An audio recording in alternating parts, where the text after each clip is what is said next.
Кои са ми любимите упражнения за гръб и защо? Като цяло те не са много наброени, но нека да започнем с набиранията с широк хват. И тук визирам само набирания с широк хват, а не пулдаун на скрепец.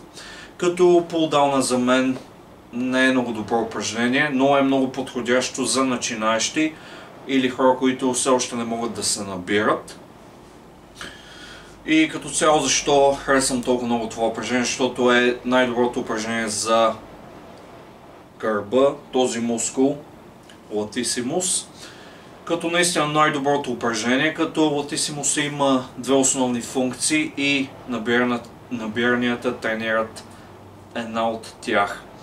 Като второто ми любимо упражнение е гребането с лост, като това е втората функция на латисимуса, но това упражнение тренира и трапеца, като така придава завършен вид на гърба, като му дава и много плътност. Просто изглежда в пъти по-добре. И третото и последно упражнение за мен е тягата, като това просто придава още допълнителна плътност. Наистина много добро упражнение.